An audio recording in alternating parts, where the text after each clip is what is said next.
Marinus on Happiness. On Happiness is a biography on Proclus by his student and next head of the Academy, Marinus of Samaria. The translation is by Kenneth Sylvan Guthrie, 1925.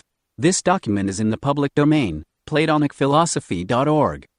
Had I merely considered our contemporary philosopher Proclus's high-mindedness and worth, the multitude of documents and the oratorical achievements of the biographers of such a man, and besides, my own insufficiency in the practice of eloquence, I think I should have been wise in quietly refraining from jumping over the ditch, as the vulgar say, by rushing into this perilous undertaking. But, brushing aside these requirements, I have reflected that even in the sacrifices the suppliants at the altars present offerings not all of the same value.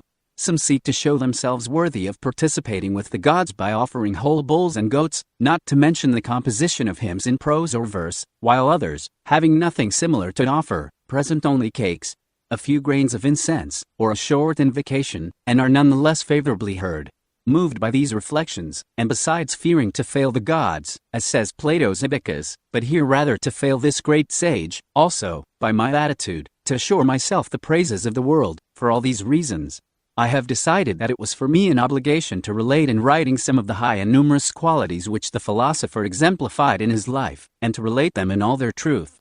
I indeed feared that it was not an act of piety to remain silent, I alone among his friends, and to omit relating the truth about him, within the limits of my ability, when the duty to speak is particularly mine. And while even among men generally I might be misunderstood, had I not undertaken this task they might believe that I refrained not from modesty, but from laziness, or worse, too. I shall not follow the example of most writers by dividing up my subject mathematically into regularly successive chapters. Rather, as the most suitable foundation for this essay I shall adopt the happiness enjoyed by this truly blessed man, for I believe that he has been the happiest of all men whose happiness has for centuries been celebrated. Nor am I speaking merely of the happiness which is allotted to sages, although that also he enjoyed to the fullest extent, nor because he had all the physical advantages which permit the enjoyment of life, nor of the happiness of fortune which most people prize, and with which chance most unusually favored Proclus, as he disposed of unusually large resources, but I am referring to complete and perfect happiness, to which absolutely nothing was lacking, and which combined both conditions of felicity. 3. If we may classify virtues as physical, moral and political, then the purifying, theoretic and theurgical, not to mention the higher superhuman ones, we may begin with the physical virtues which are born with us. This blessed man possessed them all naturally since his birth, which could be clearly seen in his exterior wrapper, which we carry as the oyster does his shell. First, he possessed an extreme delicacy of the senses, which may be called corporeal wisdom, especially of our noblest senses, sight and hearing, which were given by the gods to man so that he might devote himself to philosophy, and to enjoy the sweetness of well-being. Our philosopher preserved them intact his life long. Secondly, his was a most robust constitution, which resisted the extremes of heat and cold, and which remained unaffected by irregularities, by his neglect of food, by excessive work by day and night, when occupied in prayers, poring over scientific books, writing, conversing familiarly with his friends, and all that so continuously as if each was his only occupation. Such power might justly be called corporeal bravery. The third bodily quality he possessed is comparable to temperance, to which is properly related handsomeness. For as the former consists in the harmony and mutual agreement of the faculties of the soul, so the latter physical beauty may be discovered in a certain symmetry of its organic members. His appearance was most agreeable, for not only did he possess the beauty of just proportions, but from his soul exuded a certain living light, or miraculous efflorescence which shone over his whole body, and which is quite indescribable. He was so lovely that no painter was able to catch his likeness, and that in all of his portraits that are in circulation, however fine they be, there is still a lack of many features to represent his personality adequately. His fourth bodily virtue was health, which is often compared to justice in the soul. These two are really quite analogous, for justice is a soul habit which hinders upsets of the soul parts, while health fosters order and mutual agreement between the disordered elements of the body. That is just the definition given by the Asclepian healers, or physicians. So profoundly had this health been rooted in Proclus ever since his birth, that he was able to tell how many times he had been sick, which was twice or thrice during 75 completed years. Indeed, so true is this that during his last sickness he did not recognize his symptoms, so rarely had he felt them. 4. And although these were purely bodily advantages, one might say that they were the premonitions of the particular types into which we subdivide virtue. According to Plato, these are the elements of a philosophic nature.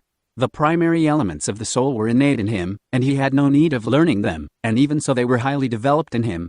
His was a great memory, an intelligence suited to all kinds of studies. He was liberal, affable, loving, and fraternal to truth, justice, courage and temperance.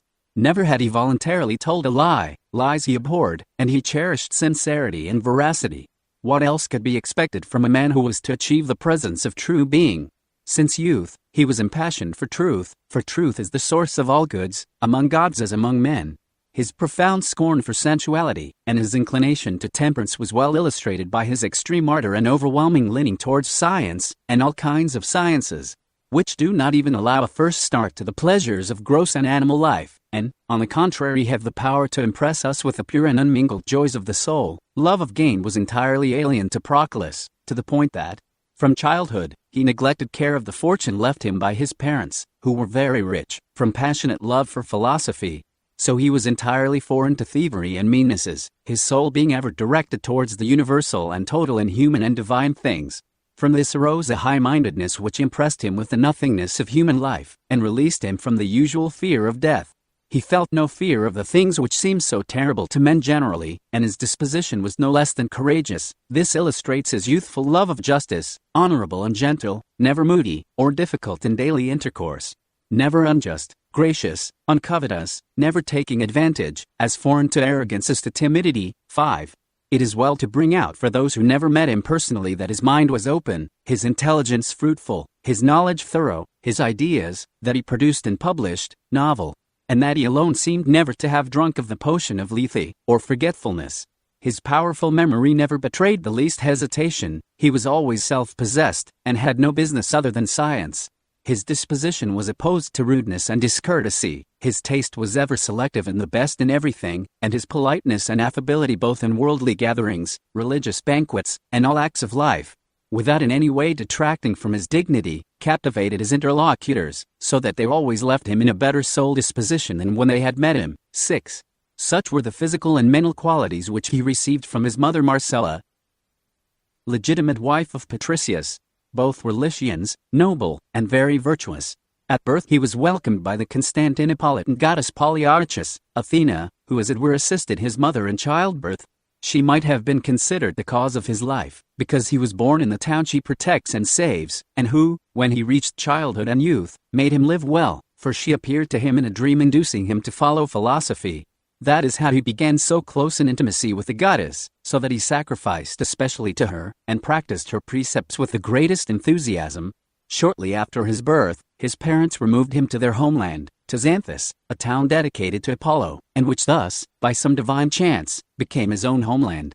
For it seemed no more than fitting that a man who was to become a prince of all sciences should be raised and grow under the influence of the divine leader of the Muses.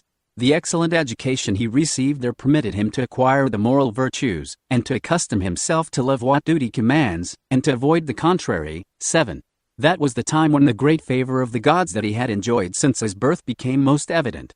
One day he was suffering from a serious illness, and he had been given up for lost when above his bed appeared a child, an exceedingly beautiful boy who, even before he announced his name, was easily recognized as Telesphorus. One as he stood near, bending over the pillow, he announced his name and touched the patient's head, curing him of his sickness, and then suddenly disappeared. This divine miracle testified to the favor of the gods for the youth. 8. For a very short time he attended a grammar school in Lycia, and then traveled to Egyptian Alexandria, already deeply imbued with the moral qualities which charmed the teachers he attended.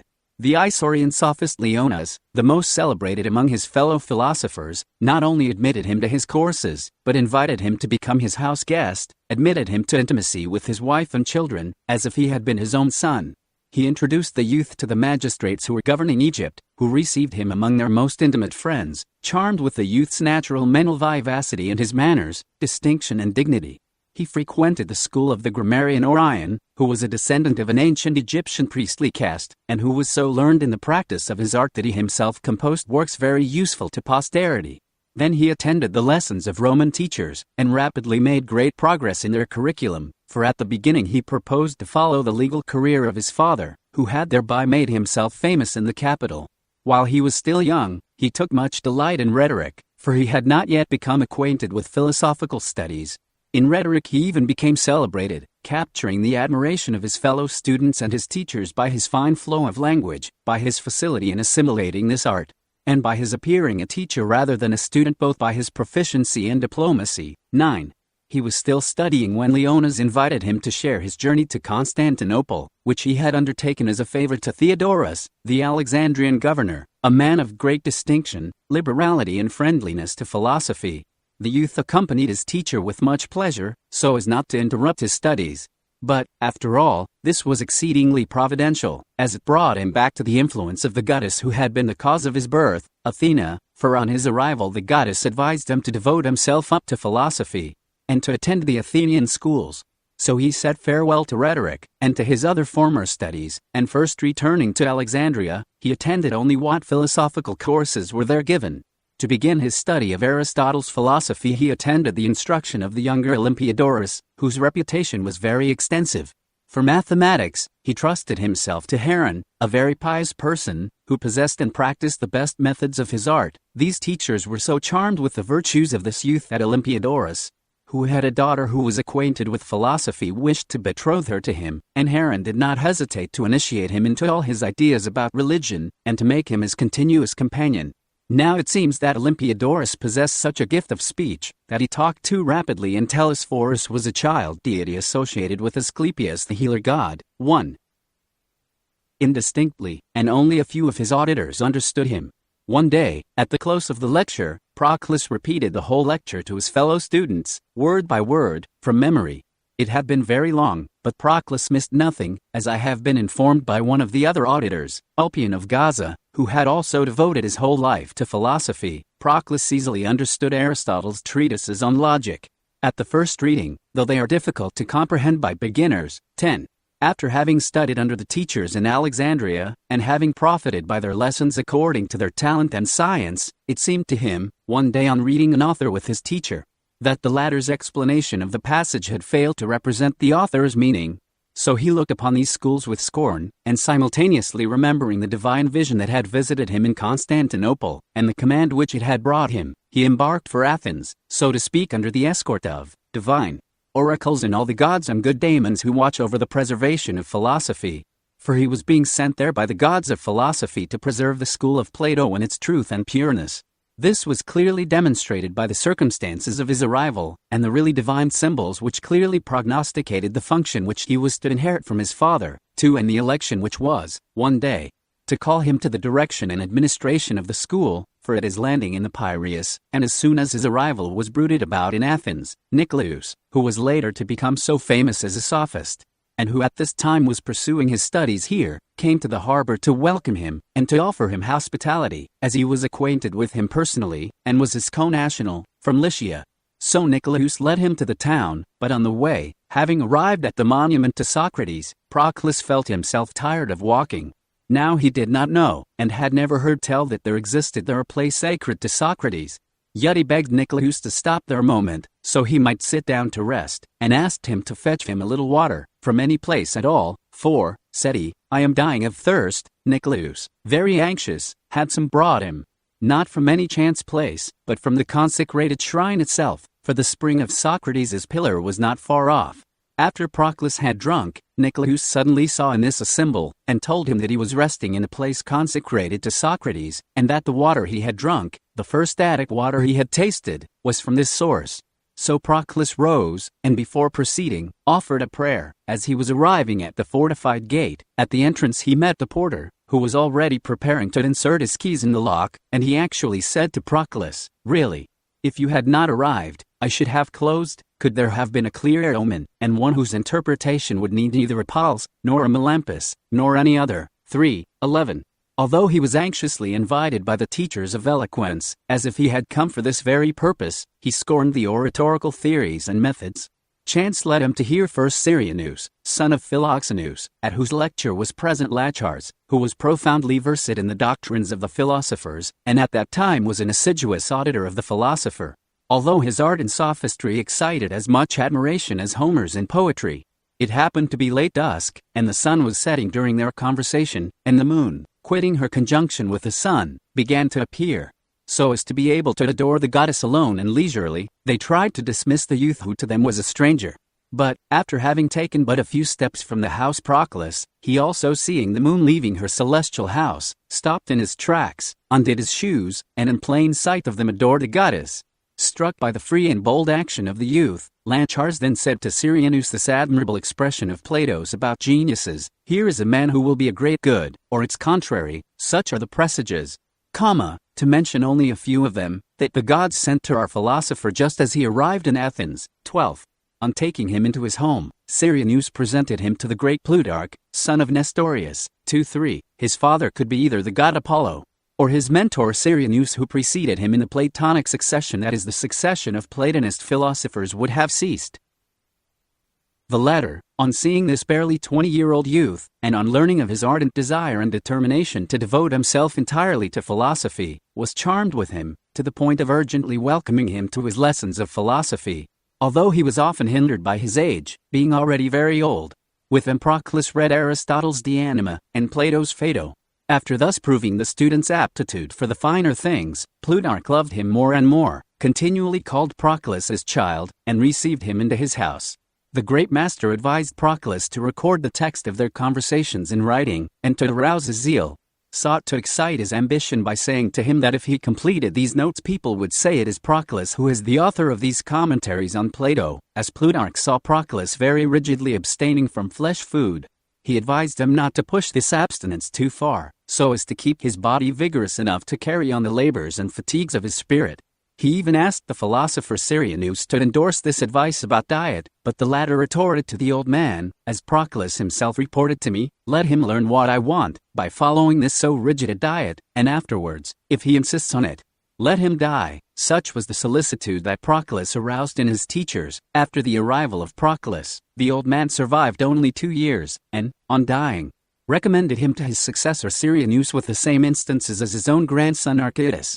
So Syrianus took Proclus into his own home, made him profit as much as possible from his lessons, and made Proclus share in his philosophical way of life, because he had found in him the disciple and successor he had long been seeking, someone, namely, who was capable of understanding the sciences in both their multiplicity and diversity, while simultaneously grasping the divine verities. 13. During this season of less than 2 years, with his teacher, Proclus read all of Aristotle's treatises on logic, ethics, politics, physics, and on the science which rises above all these, theology.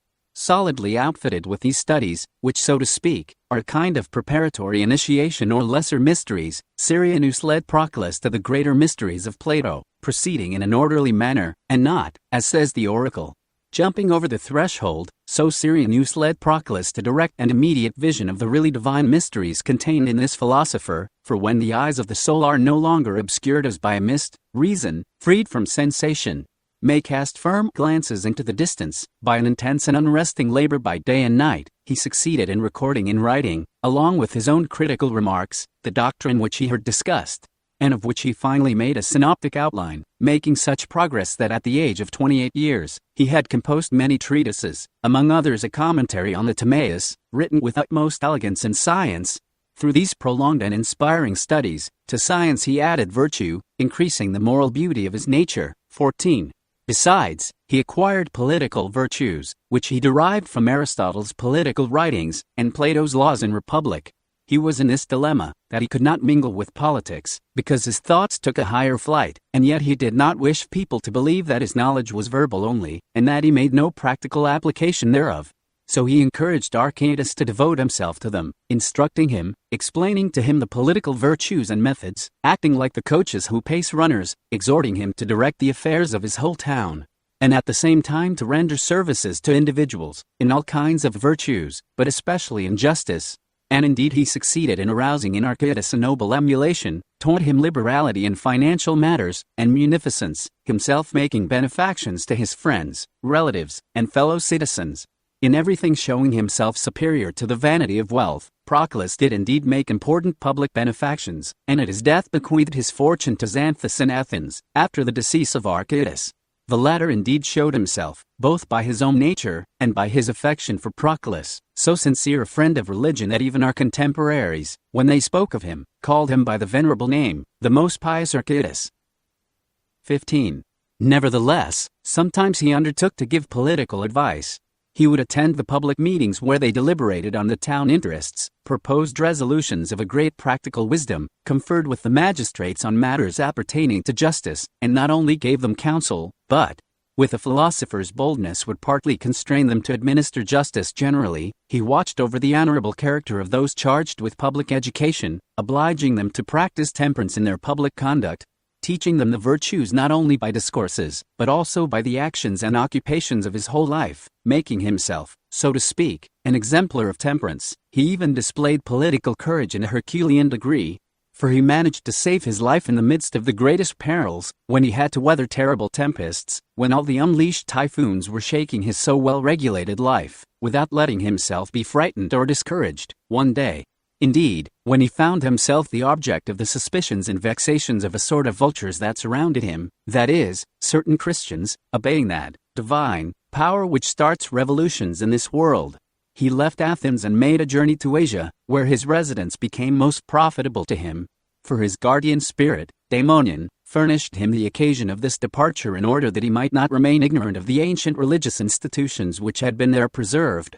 Indeed, among the Lydians, he succeeded in gaining a clear conception of these doctrines, while they through long vicissitudes had come to neglect certain liturgical operations, received from him a more complete doctrine, because the philosopher more perfectly conceived what relates to the divinities. By doing this and in thus ordering his conduct, he succeeded in achieving oblivion, even better than the Pythagoreans observed the inviolate command of their master, to live unnoticed. After no more than a year's sojourn in Lydia he returned to Athens, guided by the providence of the deity friendly to wisdom, Athena. That is how was firmly established in him the virtue of courage, first by nature, then by habit, then by science, and then by that practical wisdom which reasons from cause to effect. In another respect he showed that he knew how to put into practice his political art, by writing to the magistrates of towns, and by his suggestions rendering service to entire cities, as he did to the Athenians and the inhabitants of Andrus, and elsewhere. 69. As a result of these sentiments he favored the development of literary activity, assisting those who devoted themselves to such occupations, claiming from the magistrates distribution of a living pension, or other subventions suited to their deserts. But in such matters he did not act without full information about the details, nor with any favoritism. Nay, he compelled those in whom he took so serious an interest to fulfill their chosen avocations with zeal, questioning them, and examining all the minutiae of their tasks, for he was an excellent judge in all things. If he found someone who complied with his counsels only with negligence, he reprimanded them severely, so that in fact he may have appeared very irascible, and also very sensitive in respect to the consideration due him, because he was both willing and able to make accurate and certain judgments in all matters. Indeed, he did love honors, but this love of reputation did not in him, as it does in others, degenerate into passion. He was ambitious of glory only for virtue and goodness, and it is possible that without the energy inspired by this sentiment nothing great might be accomplished in this world. Yes, I will grant that he was irascible, but he was simultaneously kind, for he was easily appeased, and in the winking of an eyelash his anger would melt like wax. For at the very moment that he was giving a reprimand his tender and sympathetic disposition led him to put the culprit under obligations, and to direct towards them the kind offices of the government. 17. It is fortunate that I should have been led to mention his trait of sympathy, which swayed him more powerfully than any other known man, never having tasted the joys of family or of marriage, that is, because he so elected it, having received many propositions very favorable from the standpoint of birth and fortune, having, therefore, remained free from these bonds. He showed such a solicitude for his pupils and friends, and even for their wives and children, that he was looked upon as a common father and as the author of their existence. If any one of his acquaintances fell sick, he implored the gods on his behalf with ardent piety and sacrifices and hymns. Then he visited the patient with a zealous solicitude, convoked the physicians and urged them without delay to apply their art, and himself suggested some more efficacious remedy, and thus saved many sick people in most dangerous crises. As to his humanity towards his most familiar servants, it appears from the last will of this perfect good man. Of all the people he knew, the one he loved best was Archytas, and after him, those who belonged to his family, especially because he belonged to the family of the philosopher Plutarch, and then because he had been his fellow student and teacher. For of these two forms of friendship which are so rarely recorded among the ancients, that which bound them seems to have been the most profound. There was nothing that Archytas desired that Proclus did not desire, and reciprocally. 18. After having thus set forth the principal kinds of our philosophers' political virtues, which are crowned by friendship, and which are far inferior to the kinds of higher virtues, let us now proceed to a different kind, the virtues purificatory. For while these have the same function, of purifying the soul and preparing it to attend freely to human affairs so as to achieve assimilation to God, which is the most perfect purpose of the soul, they do not all operate in the same manner, or to the same extent, some more, some less. Even if there are certain political purifications which give order and beauty to those who possess them, and make them better, even during their sojourn here below, because they impose limits and measure on irascible affections, and on sensual desires, and in general act to suppress passions, and false opinions, the purificatory virtues are superior to them, because they produce a separation that is complete, relieving us from the leaden burdens of the world of generation, and removing the obstacles to our flight from things here below. These are virtues which our philosopher practiced all through a life devoted to philosophy, by eloquent lessons teaching their nature, how man acquires them, and especially by conforming his life to them, and practicing the actions by which the soul succeeds in separating itself, continually, by day or night, making use of the purificatory practices which woo us from evil, of lustrations, and of all other processes of purification, whether Orphic or Chaldean, such as dipping himself into the sea without hesitation every month, and sometimes even twice or thrice a month.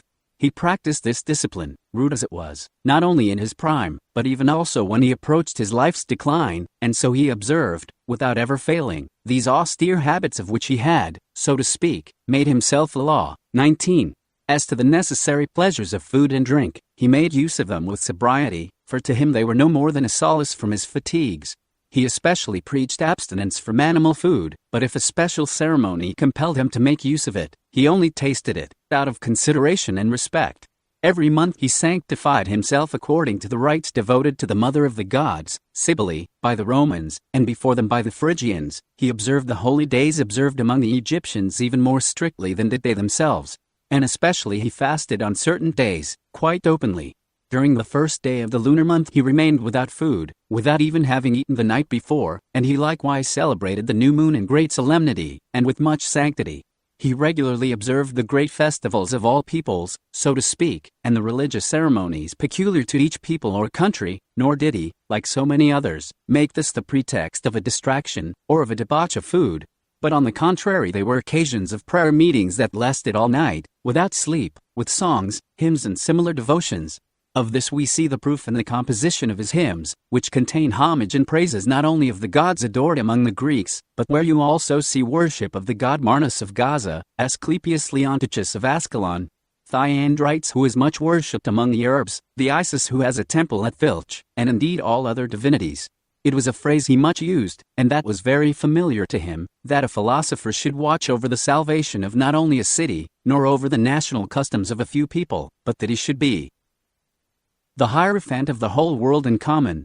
Such were the holy and purificatory exercises he practiced, in his austere manner of life. That is how he avoided physical sufferings, and if he was overwhelmed by them he bore them with gentleness, and he dulled their keenness by not allowing his most perfect part to grow tender about himself. He showed the strength of his soul in the face of suffering in his last illness.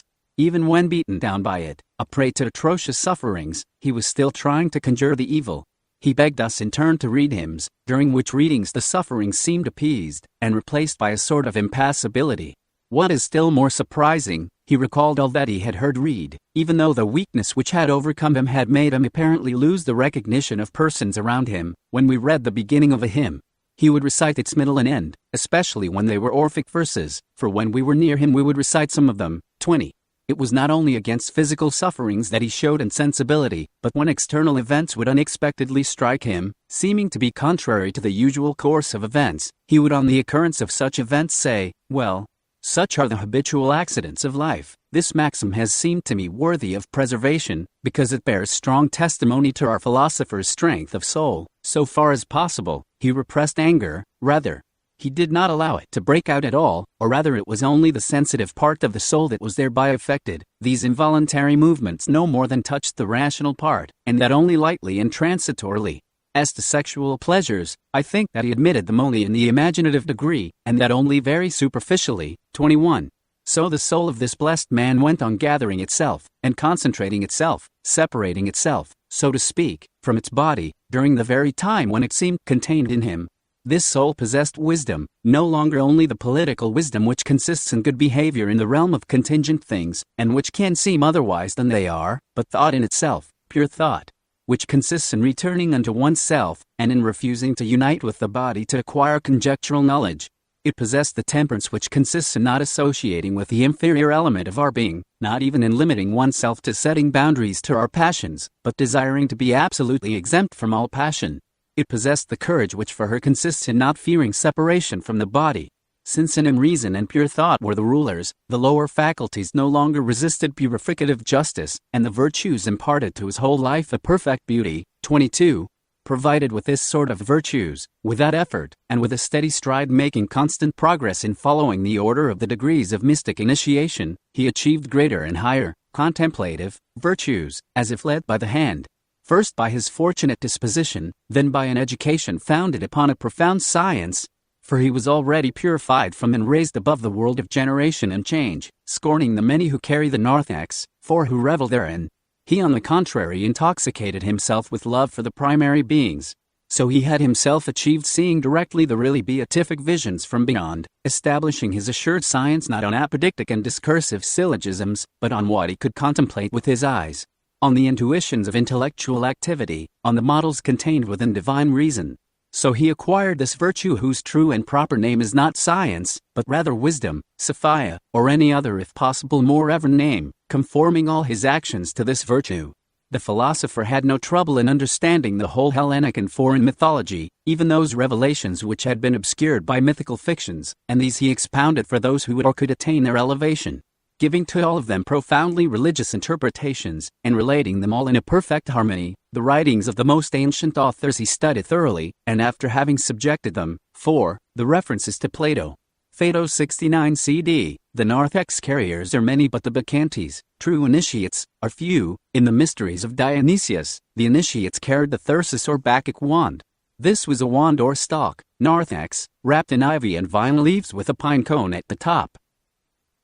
To criticism, he gathered whatever thoughts he therein found to be useful and fruitful, but whatever seemed to lack force or value he set aside, branding them ridiculous puerilities.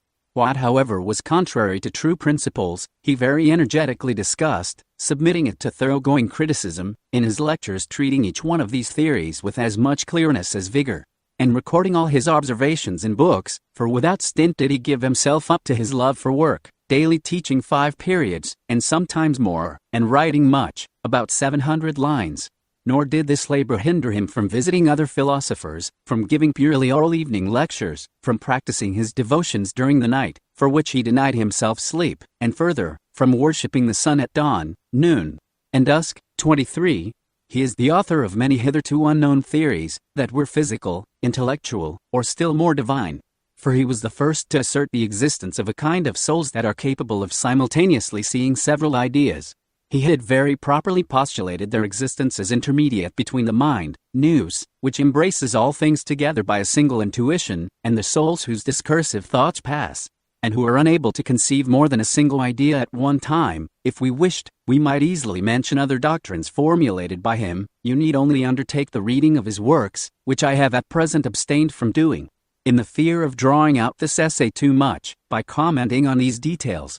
He who will undertake this work will recognize the truth of all that we have attributed to him. Still better would this have been realized if one had seen him, if one had basked in his presence, if one had heard him deliver his lectures, and had heard him pronounce such noble discourses at his yearly celebrations of the birthdays of Socrates and Plato. It was quite noticeable that he was borne along by a divine inspiration when he spoke, when from this so wise a mouth flowed in waves the words, which flew like flakes of snow.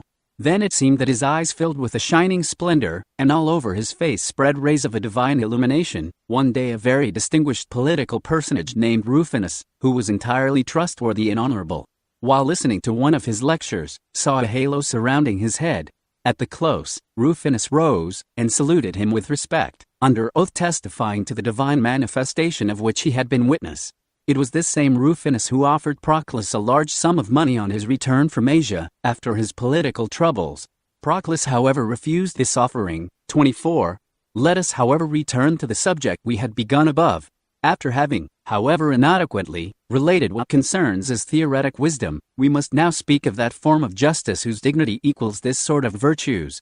Not like those of which we have spoken above does it consist of a plurality of parts, neither in the mutual agreement of those parts, but in an absolutely proper action, which belongs only to the thinking soul, and which therefore must be independently defined by itself.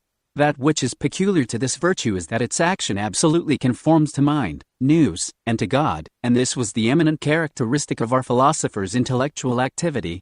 For he hardly rested from the fatigues of his daily labors, and while he yielded his body to slumber, not even during these moments did his thought refrain from activity. So, after having early shaken off slumber, as a sort of psychic laziness, when his prayer hour had not yet arrived because the night was far from having elapsed, alone, in his bed, he composed hymns, examined certain theories, and searched for ideas, which he later committed to writing at the coming of day. 25. He possessed the temperance which accompanies this noetic order of virtues, consisting of the soul's internal conversion towards reason, and the moral disposition which allows itself neither to be touched nor shaken by anything else. In all its perfection, its accompanying courage was manifested by Proclus, who sought to imitate this principal state of passionlessness, which is imperturbable in its real essence. In short, as says Plotinus, not of the worthy man's life whom political virtue has rendered good and able to live, but, scorning this very life, he exchanged it for another, the life of the gods, for Proclus wished to resemble them, and not merely worthy individuals. 26. He already possessed and practiced these virtues when he was still studying with the philosopher Syrianus, and while reading the treatises of the ancient philosophers, from his master's lips he had gathered the primary elements, and so to speak the germs of the Orphic and Chaldean theology. But Proclus never had the time to explain the Orphic poems. Syrianus had indeed planned to explain to him and to Syrian Domninus, either one of these works, the Orphic writings or the Chaldean oracles, and had left the choice to them. But they did not agree in choosing the same work, Domninus choosing the Orphic, Proclus the Chaldean. This disagreement hindered Syrianus from doing anything, and then he soon died. Therefore Proclus had received from him only the first principles, but he studied the master's notes on the Orphics, and also the very numerous works of Porphyry and Iamblichus on the oracles and other kindred Chaldean writings. Thus imbued with the divine oracles, he achieved the highest of the virtues which the divine Iamblichus has so magnificently called the theurgic. So Proclus combined the interpretations of his predecessors into a compendium that cost him much labor, and which he subjected to the most searching criticism, and he inserted therein the most characteristically Chaldean hypotheses, as well as the best drawn from the preceding commentaries written on the oracles communicated by the divinities. It was in regard to this work, which took him more than 5 years, that, in a dream, he had a divine vision. It seemed to him that the great Plutarch predicted to him that he would live a number of years equal to the 4-page folios he had composed on the oracles. Having counted them, he found that there were 70 of them. The eventual close of his life proves that this dream was divine, for although, as we have said above, he lived 5 years beyond 70, in these he was very much weakened. The too severe, nay, excessive austerity of his rule of life, his frequent ablutions, and other similar ascetic habits, had exhausted this constitution that nature had made so vigorous. So after his 70th year he began to decline so that he could no longer attend to all his duties. In this condition he limited himself to praying, to composing hymns, to conversing with his friends, all of which, however, still weakened him. Yet, remembering the dream that he had, he would be surprised about it, and would jokingly say that he had lived no more than 70 years. In spite of this great state of feebleness, Hegius induced him to take up his lectures again. From childhood this youth showed manifest signs of his ancestral virtues, which proved that he belonged to the family of the veritable golden chain, which began with Plato's ancestor Solon. And with zeal did he study the writings of Plato and the other theologians. The old man confided to him his manuscripts, and felt great joy at seeing what giant steps he was taking in the advancement of all the sciences. So enough about his Chaldean studies. 27. One day while reading with him the Orphic writings, and hearing him, in his commentaries, quoting the interpretations not only of Iamblichus and Syrianus, but also of many more authorities who had explored the depths of theology, I begged the philosopher not to leave this divine Orphic poetry without complete commentaries. He answered me that he had often planned to undertake this, but that he had been hindered by certain dreams of Syrianus who discouraged him therefrom with threats. Thinking of no other expedient, I suggested that he at least paraphrase what he approved of in his master's books. He was kind enough to yield, and wrote certain notes at the beginning of these commentaries. That is how we possess a compendium of all the writings relating to this same author and very extensive notes and commentaries on the Orphics, although he did not consent to do this work on all the Orphic myths and rhapsodies. 28. But since, as I said before, by his studies on this subject, he had acquired a still greater and more perfect virtue, namely the theurgic, passing beyond the theoretic step, he did not conform his life exclusively to one of the two characteristics suitable to divine beings, but to both. Not only did he direct his thoughts upward to the divine, but by a providential faculty which was not merely social. He cared for those things which were lower, he practiced the Chaldean prayer meetings and conferences, and even employed the art of moving the divine tops. 5. He was a believer in these practices, in unpremeditated responses, and other such. 5. A reference to the Chaldean practice of strophallomancy or the use of rotating tops for divination. Divinations, which he had learned from Asclepigenia, daughter of Plutarch, to whom exclusively her father had confided and taught the mystic rites preserved by Nestorius, and the whole theurgic science, even before that. According to the prescribed order, and purified by the Chaldean lustrations, the philosopher had, as apoptic initiate, witnessed the apparitions of Hecate under a luminous form, as he himself has mentioned in a special booklet. He had the power of producing rains by activating, at the right time, a particular rite, and was able to deliver Attica from a terrible drought. He knew how to foresee earthquakes, he had experimented with the divinatory power of the tripod, and had himself uttered verses prophetic about his own destiny. When 40 years old, he felt that in a dream he had uttered the following verses. Here broods an immortal splendor, that is supercelestial, which has sprung from the consecrated spring, and whence streams a fiery light. At the beginning of his 42nd year, he so seemed to be shouting the following verses.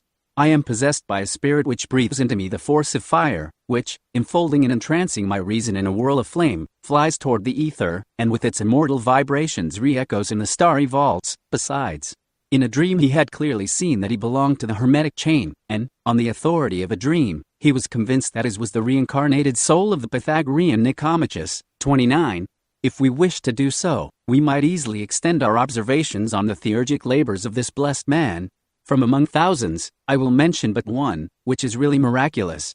One day Asclepigenia, daughter of Arcadius and Plutarch, and, now, wife of our benefactor Theogenes, being still small, and being raised at her parents', became ill with a sickness pronounced incurable by the physicians. Arcadius was in despair, as the child was the family's only hope, and naturally uttered distressful lamentations.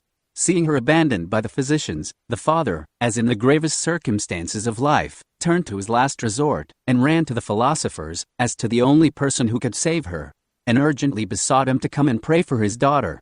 The latter, taking with him the great Lydian Pericles, who also was a genuine philosopher, ran to the temple of Asclepius to pray to God in favor of the patient, for Athens was still fortunate enough to possess it, and it had not yet been sacked by the Christians. While he was praying according to the ancient rite, suddenly a change manifested in the little girl's condition, and there occurred a sudden improvement, for the Savior, being a divinity, swiftly gave her back her health. On completing the religious ceremonies, Proclus visited Asclepigenia, who had just been delivered from the sufferings that had assailed her, and who now was in perfect health. He had indeed performed his vows and offered his prayers in spite of everybody, so as to preclude any possibility of malicious slander, and the whole household had taken part in this act. This indeed was one of Proclus's good fortunes, that he lived in the house that suited him best, where had dwelt both Syrianus, whom he called his father, and Plutarch, whom he called his grandfather. It was in the vicinity of the Asclepius temple which Sophocles had immortalized, and of the Dionysus temple near the theater, and was in sight of the Acropolis. 30. His choice of the philosophic life amply proves how dear he was to the goddess friendly to wisdom, Athena, but the goddess testified to that herself when the statue of the goddess which had been erected in the Parthenon had been removed by the Christian people who move that which should not be moved. In a dream the philosopher thought he saw coming to him a woman of great beauty, who announced to him that he must as quickly prepare his house because the Athenian lady wishes to dwell with you. How high he stood in the esteem of Asclepius has already been shown in the story I have related above, and we were, in his last malady, thereof convinced by the god's appearance. For being in a semi-waking condition, he saw a serpent 6 creeping around his head, and from this moment on he felt relieved from his suffering, and he had the feeling that this apparition would cure him from his disease. But he seemed to have been restrained by an ardent and even violent desire for death, and I am indeed certain that he would have completely recovered his health if he had been willing to receive the cares demanded by his condition. 31. Here is one more fact worthy of being remembered, and that I cannot recall without tears. Now arthritis is a disease which is frequently, and even habitually transmitted from parents to children, and as his father had suffered therefrom, Proclus had always feared that it would afflict him also, and in my opinion, his fears were not entirely groundless, for, before the incident I am about to relate, he had felt pains of this nature, when took place another and very surprising incident. On the advice of certain persons he put on the afflicted foot a bandage. While he was stretched out on his bed, suddenly a sparrow halted in his flight and carried it away. This was a divine sign that was really pionic, and of a nature that should have inspired him with confidence for the future, but even in spite of this he did not any the less experience fears of being later on visited by this malady.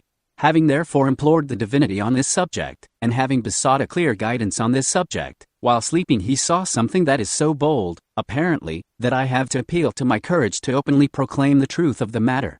So he seemed to see somebody who was returning from Epidaurus, who bent over his legs, and without hesitation, showing a gesture of tender affection, kissed his knees.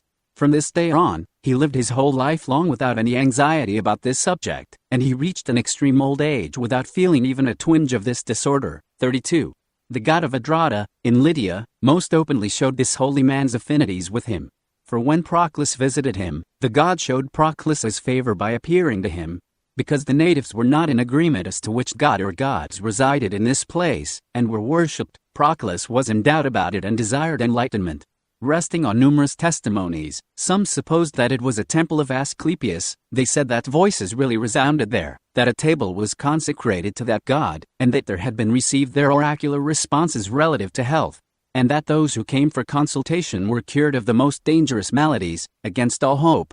Others, on the contrary, thought it was the Dioscuri 9 who haunted that temple, for some persons thought that they had seen on the highway leading to Adrada 2 young men, of an extreme beauty, riding horses of great speed, who said that they were going in all haste to the temple, so that, at first glance it had been believed they were human beings, but soon after the onlookers were convinced that it was a really divine manifestation. Because when they themselves arrived at the temple and asked questions, they were told by the local officiating attendants that nothing had been seen there, the horsemen having vanished into thin air. Proclus was therefore uncertain, and hardly knew what credit to give to the facts related. So he begged the local divinities to reveal their true and proper character by some indubitable testimony. In a dream then he saw a god coming to him and speaking clearly to him, thus, "What, did you not hear Iamblichus say who those 2 persons were when he praised the names of Machaon and Podalirius, sons of Asclepius?" Thereupon the divinity gave this holy man a testimony of his goodwill. Just as in the theater, orators pronounce panegyrics of great men, the god stood up, and with a gesture of his hand, and in a dramatic tone, with great force uttered these words, for I will repeat the exact words uttered by the divinity. Proclus is the glory of the Fatherland. What greater proof of the god's affection for this really blessed man could be adduced? After having received such sympathetic testimonies from the divinities, Proclus would burst into tears every time he would recall to us what he had seen, and the divine praise uttered about him. 6, 7, 8, 9. A symbol of Asclepius belonging to Apollo. Epidaurus was the center of the Asclepius cult, Castor and Pollux. 33. But if I was to enumerate all the facts of this kind, and to report the particular devotion which he held for Pan, son of Hermes, the great favors he received, and the numerous times he was, in Athens, saved by intervention of the divinity, and to relate in detail the protections and the advantages he received from the mother of the gods, of which he was particularly proud and happy, I would no doubt seem chattering vainly, to those who may light on this book by chance. And some may even think I am saying things little worthy of belief. For there were a considerable number of episodes, that were of almost daily occurrence, when this goddess, Cybele, spoke or acted in his favor, and their number and character are so unusual that I myself do not have their exact and precise memory. If anyone desires to know with what favor he was attached to this goddess, let him read Proclus's book on the Mother of the Gods, and it will be seen that with inspiration from on high he has been able to expound the whole theology relative to the goddess, and to explain philosophically all that the liturgical actions and the oral instructions mythically teach us about the goddess and Attis, so that they will no longer be troubled by those seemingly absurd lamentations for Attis, and all the secret traditions related in her ceremonies. 34. After having rapidly and cursorily exhibited the actions and fortunate results of his theurgic virtues, after having shown that it was quite on a level with all his other virtues, and that to a degree unheard of for several centuries, we must now come to a close. For us, the beginning was not merely the beginning, nay, nor even as says the proverb, the half of the whole, but it was the entirety. For we began by happiness, happiness was the middle, and here we are brought back to happiness. In this exposition we have demonstrated the goods which the gods and providence in general procured for this worthy man, we have shown their disposition to listen to him favorably, their appearances, their solicitude, and all their assistances. All the favors which he was allotted by destiny, and good fortune, fatherland, parents, strength, and natural beauty of body, teachers and friends, and all the other advantages which, by their greatness and splendor, are very superior to those seen among other men, all this we have brought out. We have in addition enumerated those superiorities which he owed to his own will, and which did not come to him from an exterior or extraneous source, such as the moral greatness of his soul, the resultant of all his virtues. In short, we have expounded that his soul's activity in all the steps he took conformed to perfect virtue, and that during a perfect life he was showered with all other human and divine benefits. 35. But in order that persons interested in noble sciences may, by the position of the stars under which he came into the world, conclude that the life which fate allotted to him was not disposed in the lowest, nor even in medium conditions, but rather in the highest, we have arranged the table of the position of the heavens, such as it was at the moment of his birth. The sun was in Aries, at 16 degrees 26 minutes the moon was in Gemini, at 17 degrees 29 minutes Saturn in Taurus, at 24 degrees 23 minutes Jupiter in Taurus, at 24 degrees 41 minutes Mars in Sagittarius, at 29 degrees 50 minutes Venus in Pisces, at 23 degrees Mercury in Aquarius, at 4 degrees 42 minutes the horoscope was taken in Aries, at 8 degrees 19 minutes the meridian in Capricorn, at 4 degrees 42 minutes the ascendant, at 24 degrees 33 minutes the preceding new moon in Aquarius, at 8 degrees 51 minutes, 36. Proclus left this world in the 124th year from Julian's accession to the empire, 361 CE, under the archonship of the younger Nicagoras in Athens on the 17th day of the month Munichian, or the 17th of April, 485 CE. His body received the funerary honors usual among the Athenians, as he himself had requested, for more than any other did this blessed man have the knowledge and practice of funerary honors due the dead. Under no circumstances did he neglect to render the customary homages, and on fixed yearly dates he went to visit the tombs of the Attic heroes, those of the philosophers, of his friends and acquaintances. He performed the rites prescribed by religion, and not through some deputy, but personally.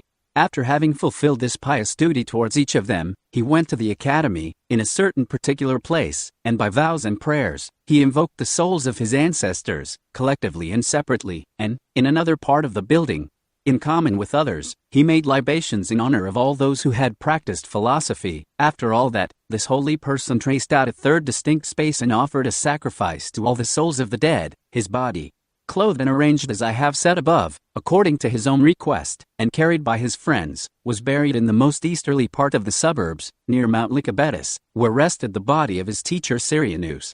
For it was Syrianus' own desire, expressed to the pupil, in view of which Proclus had caused a double funerary monument to be erected. But after Syrianus' death, Proclus wondered whether this was not contrary to respect and proprieties, but in a dream he saw Syrianus reproaching and threatening him for these questionings, and blamed him for harboring such thoughts. So, matters remained, and when Proclus died we engraved on the vacant part of the double monument an inscription in 4 verses, which he himself had composed, as follows: I, Proclus, am of Lycian origin. Syrianus here nourished me with his lessons, to succeed as teacher. This same tomb has received our bodies. May our 2 souls find the same abode. 37. A year before his death there were celestial prodigies, such as a solar eclipse which caused nocturnal darkness during daytime. The stars appeared, and it occurred at the moment when the sun was in the eastern center of Capricorn. The specialists who busy themselves with describing the daily weather mention a second one which was to occur exactly 1 year after his death. These disorders to which the heavens are subject are said to be signs of events which happen on earth. In any case they suggested to us the disappearance and the eclipse of philosophy at that time. 38. The facts about our philosopher that I have just related are sufficient for me, but the field is open for whoever may desire to write an honest story about his disciples and friends. For many people came from different countries to attend his courses, some only to hear him, others to become his rivals, and then were bound to him in philosophical union. A writer more laborious than I will be able to make out the general list of his works, for my only purpose has been to satisfy a duty imposed by my conscience, and to satisfy my debt of pious homage toward this divine person. and towards the good daimyo to whom he had been allotted. As to his writings, I will limit myself to the statement that he always preferred his commentary on the Timaeus, although he had a great fondness for his commentary on the Theaetetus.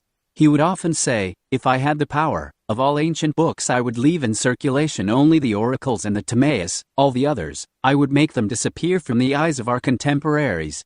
For they can only harm those who undertake their reading without care and attention. Proclus or Concerning Happiness has been completed with the help of God,